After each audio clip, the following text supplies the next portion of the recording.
13:15 hours GMT on the 22nd day of 2019 year and the month of January.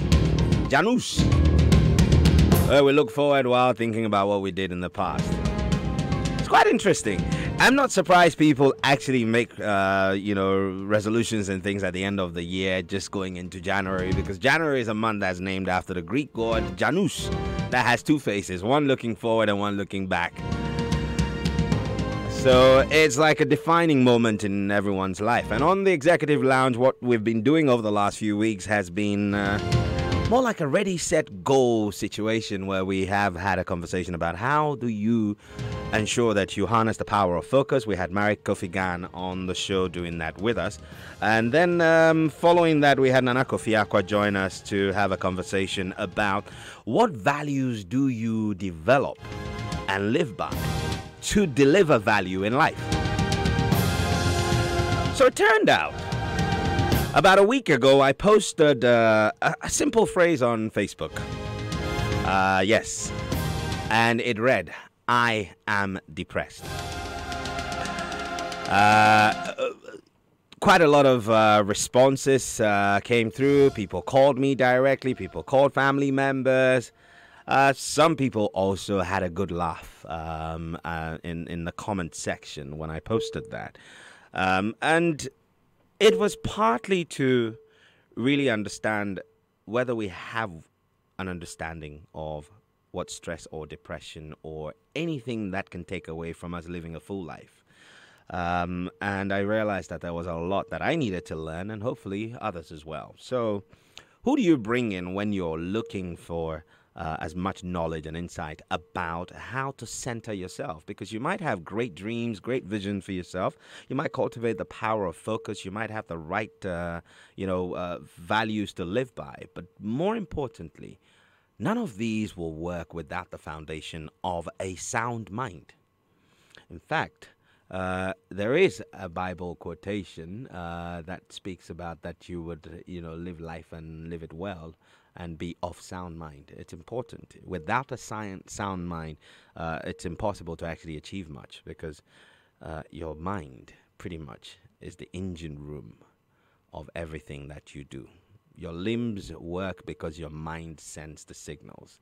So imagine how much more you can do if you have a sound mind. My guest today is a holistic therapist, a wellness coach, and the CEO of Lotus. Yes, and it's a wellness center right here in Accra with tons of years of experience, decades to be precise. Billy Richardson. You sort of need no introduction, but you're welcome to the Executive Lounge. Thank you, Inshira. And Happy New Year to you. Yes, Happy New Year. How are you? I'm depressed. You see now. But I mean, so at the end of the year, we have been socialized, and I think this goes for a general majority, albeit unscientific, that we look back at what we've done in the year. I mean, businesses close the year either by the end of March, or they close the year by the end of December, and they review targets and set new targets for the new year. All of these things are only possible by the individual efforts of people who work within a team to achieve these goals. That's right. So if we break it down to that individual level, at you and I, our level, why is it important to have a sound mind to be able to work? Why is it important to have a sound mind, Inshira? I mean, you said earlier that the brain is the engine room. Yeah. Actually, we have two brains. Did you know that? Wow. Yeah, we have the brain, as you know it, but we also have our gut. Our gut is the second brain. Actually, it's the major brain. Yeah. So when we keep saying like, "Oh, my gut feeling," or that actually is the main brain kicking in. That's the main brain. That's where you feel things. Your brain, as we know it, thinks, but a gut feeling, is a different thing. And feelings altogether. trigger it's action. Triggered. Yes, exactly. exactly. Okay. So, lots of the time, I mean, you talk to people who are working, whether they're in the formal sector, doing white or blue collar jobs, or they're in any other sector. Everybody keeps talking about how they're stressed, they're tired, because the targets, the world is Exactly. moving at a breakneck speed. You have to keep up, you have to keep evolving daily, and it takes a toll on people. Yeah. Why do people get depressed doing the things they love doing? Do they love doing it? That's Yeah. the whole point. Well, I'm depressed and I love doing what I do. Then something's wrong. Okay. Yes. And what could be the reason why a person might be in a vocation that they enjoy doing, but live with a lot of stress?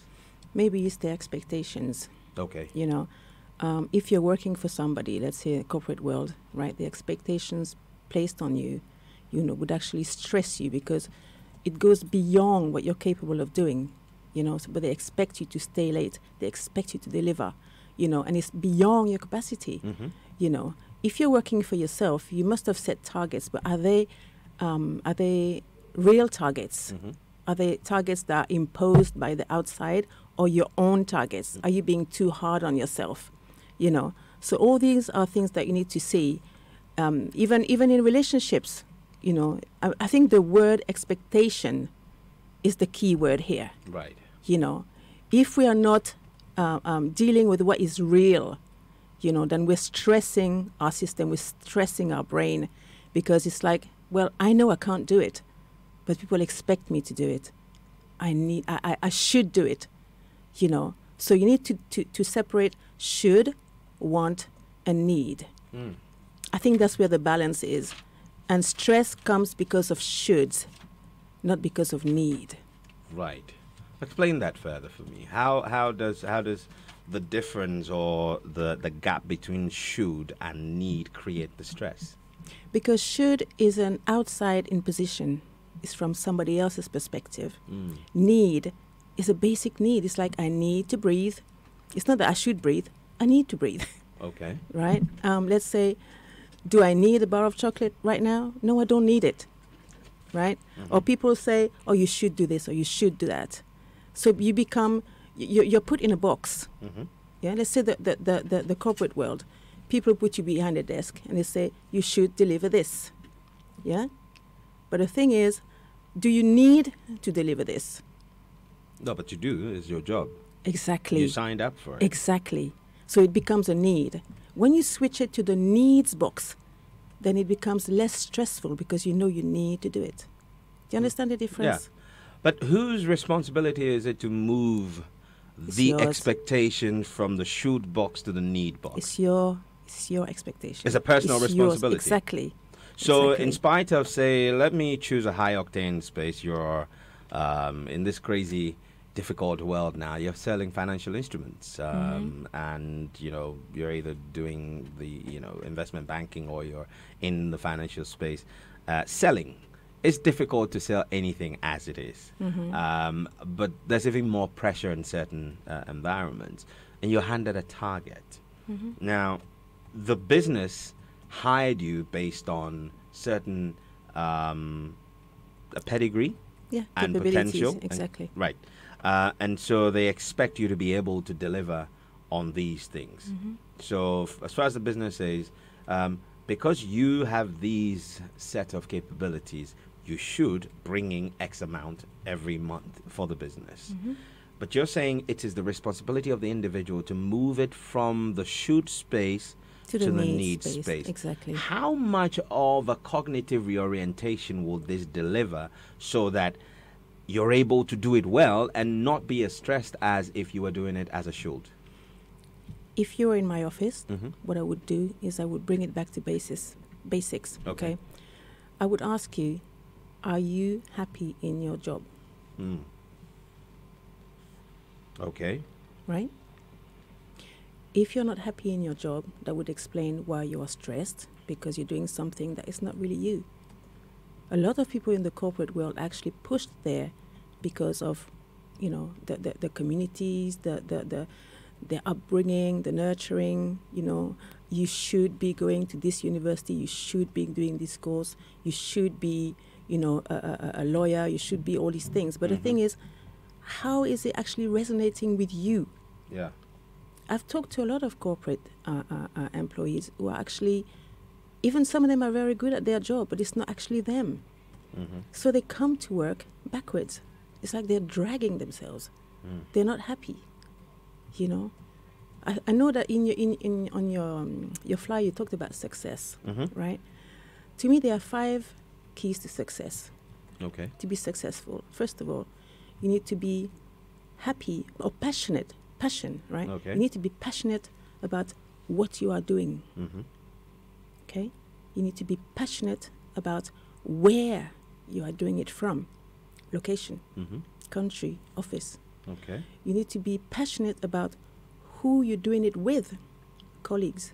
Okay. You need to be passionate about who you're doing it for, the client. And last, you need to be passionate about yourself. Wow. Those are the 5 keys to success in life. So you must be happy doing what you're doing Passionate. and passionate. Yes. And you must be passionate about where you're doing it from, Exactly. who you're doing it with, who you're doing it for, Yep. and most importantly, you must be passionate about your own self. That's right. Let's dive into these 5, and it's really as a context for how people can center themselves. And it's quite important that you talked about, being happy, but really about passion, that the bottom line is self. In all of this, everything of all the 4, actually 5 things you've mentioned, apart from self, everything else kind of is external to you. So it suggests that you can't really do a great deal of work and be passionate about it if it doesn't start with you. Exactly. Okay. The number you can join this conversation on is 0302216541. And I know there are quite a number of you out there who are still trying to shake off the January blues and really live your best life. And that's exactly what we're hoping we can do today and share some insights with you on that. And if you have a WhatsApp question or comment, send it via 0244 340437 or tweet at me at GHRainmaker or hashtag Executive Lounge, and we will share your thoughts and comments and questions with Billy Richardson, who's my guest in the studio this afternoon. So let's start this. Let's start from the self. Let's start from the self. How do you center yourself? I mean, okay, so you live in a community, you live in a home, you have relationships in the home, you have responsibilities in the home, and you have responsibilities at work and relationships at work, which itself also is a community. But you are one person that has to straddle these 2 worlds. Yes. How do you get that balance that centers you so you're able to handle home and work in their different complexities and function well? Okay. I have you in front of me, so I'm going to ask you, what is your priority in life? You're not. No. No. We've been waiting for this. No. You're not. I'm not in your. We're helping the people listening to us. Okay, I try. I am not in your therapy session now. No, But okay. So if, for example, a person's priority in life is to see people around them happy. You can't my do that priority. unless you're happy yourself. You can't pour from an empty cup and you're... So how does one... So in setting your priority, what should you look for? Should? Yeah. What do you need to look for? What do you need to look for? Okay. What you need to look for is what I just spoke about, those 5, success things, right? You need to make sure that if you're happy, right? If you're happy, definitely the people around you will benefit. Okay? You were talking about the home. If daddy comes in from work and is in a bad mood or is shouting at everybody, definitely it will reflect on the family. Yeah? If you bring that stress to the workplace, you're not going to be focusing on what you're doing either. Okay? So it starts with you. So you need to, for me right now, is balance. You talked about centering, right? Centering is to focus on yourself, focus on the present moment. Now, for me right now, I'm fine. I don't have a problem in the world because I'm in your studio. I'm not getting any stress. If I go back out there, I probably will in traffic. But right this minute, I don't have any stress. So being present in the Being space you are, in the present, circumstance. Exactly. Being mindful, feeling everything about yourself. So I've got deadlines to meet. I leave the office. I get home. Still got lots of work to do. Do I shut down completely and applying the principle of being present? Yes. When I get home, that means I don't have to do anything work. Well, that's up to you. Again, I'm going to talk about priorities, right? Mm-hmm. If you feel that you need to do that work that is outstanding, then it's your choice. But there are working hours. Most people is 9 to 5 for a reason. We're not machines, okay? When your phone is dying, you recharge it. You charge it, don't you? That's it's right. the same with the body. You're supposed to recharge and make sure that you're working at your optimum before you can carry on. If you're going to come home and you're going to keep stressing about what needs to be done, you know, You're not going to get much done. you're not going to get much done. So you need to make compartments in your life. This is time for work. This is time for the family and the kids. This is time for friends. This is time for myself. So let's go back to the self, because that's what this whole program is about. That's right. Yeah. So you talked about New Year's resolutions. Mm-hmm. Let's scrap that. Let's talk about New Year's evolution. Oh, that's interesting. Evolution is what does that mean to you? What does evolution mean It's to you? actually progress, change. Exactly. Making it better. Mm-hmm. Better than last year. You talked about when we get to December, we look back and say, oh, I've done this, I haven't done that. That's right. So that's why for me, New Year's evolution is so important, because what can I do better? We're still in January. That's right. Yeah. What can I do better to make sure that what happened last year is either not repeated or improved upon? Okay. Most people, I would say, their health. Okay. It always comes down to the health. Sorry. Yeah. So if your health is not at its optimum, definitely you're going to feel the backlash, aren't you? Yeah. You're going to have lack of sleep, indigestions, probably pains, probably ending up at the doctor for minor or major things. Yeah. So let's prioritize. I would put health at the very top. Okay. What would you put beneath that? Happiness rhymes with health. Yes, it does. Yes. But that probably wouldn't be the best thing to put there. What would be the next thing? Well, actually, it's you first, Okay. then health. Okay. Then I would say relationships. Why are relationships important in this whole mix of living your best life and giving your best in everything? Okay. Let's say if I put you on a desert island for a year, what would you be thinking about? Relationship or work? Water. No. I gave you two choices, relationships or work. Wow. I think I'd be thinking about people. Relationships. Yeah. Exactly. Exactly. Because that's where we get it, the love from. Okay. You understand? Work is just a machine. It's logistics to earn, to get the things that we want That's right. or the things that we need. We work so that we can buy a car, buy a house, buy food, pay utilities. But what if you could get all these things without money? What would you be doing? Wow. It's 33 minutes past 1, and this is the Executive Lounge, and we're having a conversation with Billy Richardson. She's a holistic therapist and wellness coach.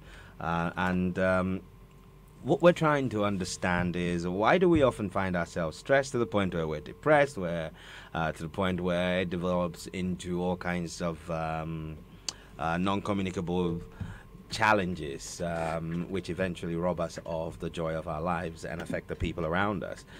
One of the key things that Billy has shared with us so far is that you must be passionate. You must have passion for what you do.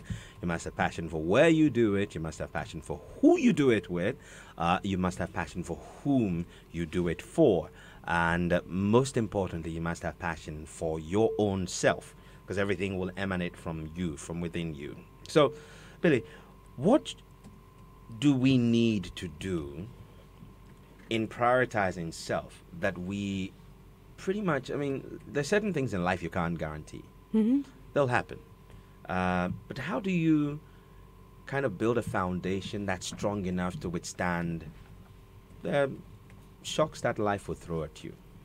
Well, I mean, first of all, in terms of health, I Mhm. would think preventative measures Okay. need to be put in place. You know, I mean, this is January, right? So what I would do is I would have a checkup, make sure that am I in the right place? Am Right. I actually what am I? You know, my blood pressure, Know all the blood numbers. sugar, exactly. Know all the numbers. You start from that. This is your foundation. From that, you know, okay, the body is fine. What is my mind like? What is my mindset? Am I ready for this new year? Am I doing the right thing? Am I passionate about what I'm doing? If not, why not? Then what can I do instead? Mhm. What are the repercussions? You know, what are the consequences of changes that I would make in my lifestyle? Mhm. You know, so you choose positive, negative. You know, if I keep drinking alcohol, let's say, definitely I'm going to go down on a negative.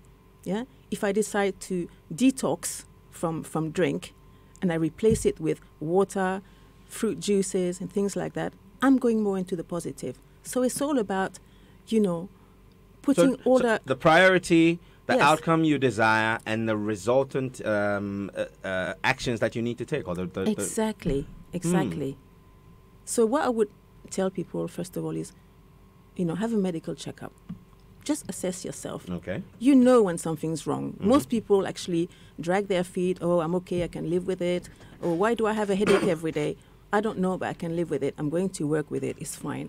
Until you find out months later that, oh my gosh, You could have done something I earlier. could have done something earlier, because while you're waiting and avoiding it, it's getting worse. Mm. Yeah, let's say a headache is just a manifestation of something else going on, and your body is telling you, hey, something's going on. Can you please check it? We said, no, I'll just take a tablet. It will go. The reason hasn't left. The symptom is alleviated for a little while, And then it recurs. and then it comes back. Exactly. And we do that with a lot of things. It's like people avoiding paying bills. You know, Oh, yeah, avoiding paying their mortgage. Oh, it's just a month. It's just Yeah. a month. Next thing you know, they're kicking you out of your own home. Doesn't go away. It's the same with health. Why am I not sleeping? Why do I keep catching the flu? My immune system is down. What can I do about it? Why are you talking about me? Exactly. Why? Exactly. No, but that's what we do. Oh, I'm putting on weight. Oh, I'm losing weight. Oh, my eyesight is going down. Preventative measures, you know. I mean, it's like you go and service your car, don't you? Yeah. Because you don't want to be stuck on the road. Mm-hmm. But your main vehicle, you're not looking after. It's You quite understand? interesting. So we take our bodies for granted, but Definitely. we fix everything around us. We can't Exactly. afford to have our phone without credit. We can't afford to have the phone die. We can't afford to Yeah. have not have the internet or vehicles to move around. But we forget to be prevented in the way we look after our bodies. Exactly. So beyond the on the health, beyond Mhm, health and looking, being proactive about your health, what else goes into building the foundation that makes the self resilient? Because whether you like it or not, the work is not easy. I mean, the fact you enjoy it doesn't mean it will be easy. And so that might be a bit of a pressure point. But at what point do we able to, what should we do? Or rather, what do we need to do to ensure that when we're doing what we enjoy, the pressure point just becomes a part of what must be done to get... Yeah, but there's good stress and there's bad stress. That's one thing so we have to check. There's good stress? There's good stress, like adrenaline. Like you come in behind your mic in the morning, it's like, wow, yes, I've got the listeners. That's good stress. Okay. You have to rush down the stairs and get there on time, and that's good stress, you know. But what if suddenly there was light off? Hmm. You know what? That would be a different kind of stress. Preventative measure. Make sure you have, a backup generator or That's something. right. You understand? It's the same. It's the same exactly. You know, it's preventative. Mm-hmm. Yeah. Wow, 39 minutes past 1, and time's just running off so quickly. Ablashika tweeting at Shika Fiawei says, can't agree with you more, and said that when you are happy, you cannot give people happiness unless you're happy yourself. And we're focusing more on the self. Quite a lot of lately, people in their prime are either dropping dead Yes. or they're having strokes, developing high blood pressure or hypertension, diabetes. And these are things that almost kind of creep up on you. It doesn't start with, it doesn't give you notice. It just happens. Well, actually, it does give you notice. It does? That's the whole point. Ah. It's just that we turn a blind eye. Okay. So what should you be looking for? What do we need to look out for? Listen if to we're your going body. to Listen to your body. And what will my body say? What would the body typically say? If your heart rate is more than it needs to be, you check it and you find out, why is my heart rate so fast? Am I stressed, or is my heart struggling with something? If my heart is struggling, is it because I'm overweight, or because there's something else going on? If you have dizzy spells, go and check your sugar. You understand? There's always, your body is a beautiful machine, okay? It will always tell you what to do. Just like your car, your dashboard will have lights flashing, or oil and petrol, and the body is even more miraculous than that. So it's not that people say, oh, I didn't see it coming. They say that the high blood pressure is the silent killer. There's nothing silent about it. It actually tells you I'm coming. It tells you. That's why I say, everybody, have a checkup, beginning of the year. Check your vitals, yeah? And listen to your body. If you're still, you asked me earlier, where's your center? How do you center yourself? You sit still. Your center is actually 2 inches below your belly button. That's where your center is. That's where you're spinning from. Okay? So if you sit quietly, and then you start breathing from your stomach, not your lungs, not your rib cage does not need to move. So you sit straight and you start breathing. So your stomach expands as you breathe, slowly. Then you feel your whole body, from your toes to your head. And then you start feeling little things, little twinges, little aches and pains. Is my eye twitching? Is this muscle twitching? Do I have tension in my shoulders? You can feel all that if you sit still for a minute. Wow. So we've talked a bit about the body and what we need to do. Now, an integral part, the body only works when the mind works, right? And so how do you, what do you need to do? It works both ways. Okay. Yes. So what do you need to do to ensure that your mind is uncluttered and not confused, so that it receives the right signals and interprets it properly, or also sends the right messages? When you know yourself, yeah, you know when you're going against something that, that your morals, let's say, yeah, or your integrity. You also know when something is toxic, or when someone is toxic to you. You just put up with it, But the more you are exposed to toxic environments, toxic food, toxic people, then you're just going to compound it until you won't make any sense even to yourself. It's like, why am I taking this? And then all the shoulds start coming up. I'm taking this person because I should. Because that's my boss. Because that's my wife. Because that's my neighbor. Because, So you really need to be congruent. You need to be real with yourself. Yeah? So again, you make the difference between the should, the wants, and the needs. Wow. Always. You need to calm yourself down, real down to the basics. And you just sit there and you start thinking, you've got all the answers. Coming into my office is not going to give you more answers. I just facilitate you remembering what you already know. Right. Yeah? So you need to just sit still and say, okay, what do I need right now? Why am I not thinking straight? But sometimes, like I say, you have 2 brains. Sometimes what you eat can actually confuse you. Please. There are some foods that are toxic. Let's say sugar. I'm sorry to go down there, people, but sugar is highly toxic. Cigarettes, drinking alcohol. Some people have allergies and they don't even know it. So they would put things in that first brain that would actually affect, their cognitives. So it's all about knowing. Well, but people would say, everything consumed in moderation is okay. That's the excuse they give themselves. Yeah. So it's just an excuse. Yeah. You wouldn't believe that it's true. No. So completely stay away from alcohol, or There's some alcohols that are okay. Let's say in hospitals in France, to revive people, they give them a shot of brandy or Really? cognac. A shot of cognac to revive them. Yeah, to like perk them up. Or let's say they would give them red wine if they're iron deficient, Okay. right? So those are just like the exceptions. But like the hard liquors and all that, they are really not something that you need to consume, on a regular basis. Smoking cigarette, there's no benefit. There's nothing in moderation about cigarettes. Even one is toxic enough.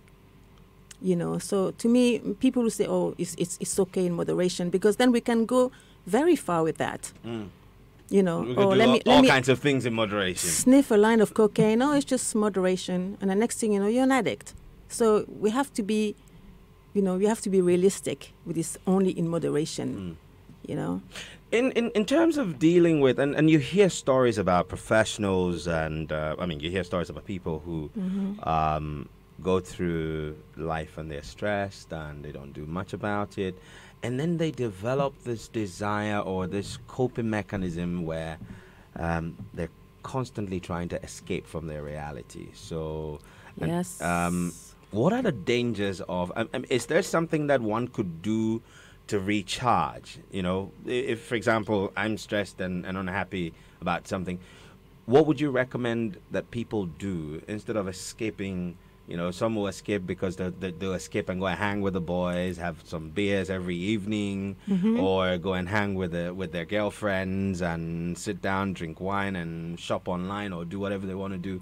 Yeah, that's when the addictions come in. Is that so? The alternative, which would be wholesome, Sports. Play a sport. Yes. Really? Play a sport would be good. Going to the gym, running, swimming, hiking, cycling, all these are good because it actually increases your dopamine level in your brain, which is a feel-good factor. So instead of having a beer with the boys, go cycling. Even better, go cycling with people that you actually enjoy hanging around with. So there's always alternatives. Yoga is excellent. Meditation is excellent. Okay. Talking to friends that you haven't reached out for a long time. Reading, and also doing, voluntary work is also excellent. Wow, how is that possible? How could voluntary work make me feel better? Because you're actually taking the focus away from yourself and you're actually doing good for somebody else, and it really works. A lot of people have recognized the benefits of doing something for somebody else, somebody who's less privileged than you. Right. It really helps. All right, we've got about 12 minutes to go. If you would like to ask Billy a question or you'd like to share a viewpoint, do call 0302-216-541 or 0244340437. I'll be sharing some of the comments that have been coming through in a moment, and just really go through them and get your thoughts on them. Quite a lot of the time in our society, when you hear that, that person is depressed, there's a certain uncomfortable connotation to it. How can people become more open? Because at the core of all of this, once you've sorted yourself out, you know who you are, you know why you do the things you do or need to do the things that you do. You've checked your health, you've centered your mind. Relationships are important. And these things feed into your mind and affect your body and everything else. Yeah. How do we create a circle? A support system that I can openly go to and cry when I feel like it. I can openly talk to and walk away knowing that, you know what, I have let out all the negative energy and it's gone and it's not going to be reflected back to me because there's a certain negative connotation to the things that I had to say? You know, people don't really admit when they are depressed because there's a like you say, a connotation of being weak about it, especially men.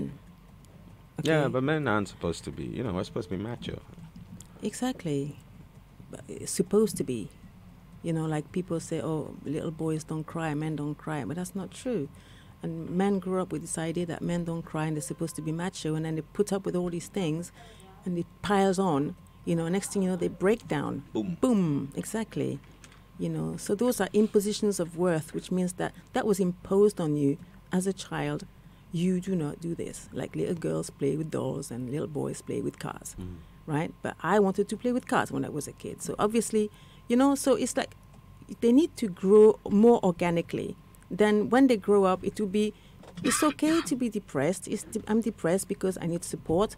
I'm depressed because I can't find a solution to a problem, you know, and I need somebody to help me. Before we had the extended family, yeah, we could talk to an uncle, a grandparent, you know, a neighbor about something. But because now everything has become more cellular, it's difficult to find someone to talk to. Yeah? So it's like people end up coming to somebody like me, a therapist, but they want to do it on the quiet. It's like, oh my God, I don't want anybody to know that I know Billy. And it's like, so I've been trying really to, you know, destigmatize the whole thing. You know, it is nothing weak about you having problems or being depressed. But if you leave it too long, then something else is going to happen. As some people who are really depressed will actually put a mask on and try to brave it out, to deflect the fact that they are depressed. I mean, look at Robin Williams. Yeah, the guy who made everyone comical, exactly. laugh. Those are signs. Those are always trying to make people laugh. When you scratch the surface a little bit, you say, this person is depressed. I like to make people laugh. There you go. That's why you posted it on Facebook. I'm depressed. Yeah, no one took me serious. I know. You know? But anyway, we owe each other an unspoken responsibility to look out for each other. Love thy neighbor. Yeah.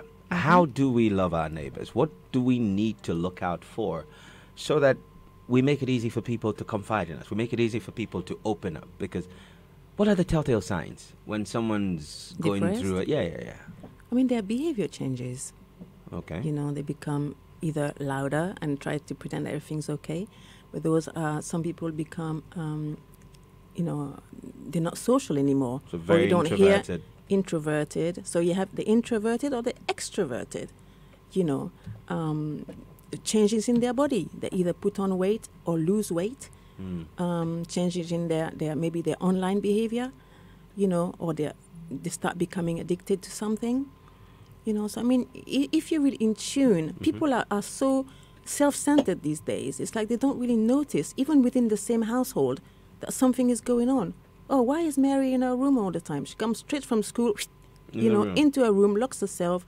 You know, sometimes she eats, sometimes she doesn't. Maybe something is going on at school. She's either, you know, bullied or molested or something. Nobody will ever know. Yeah.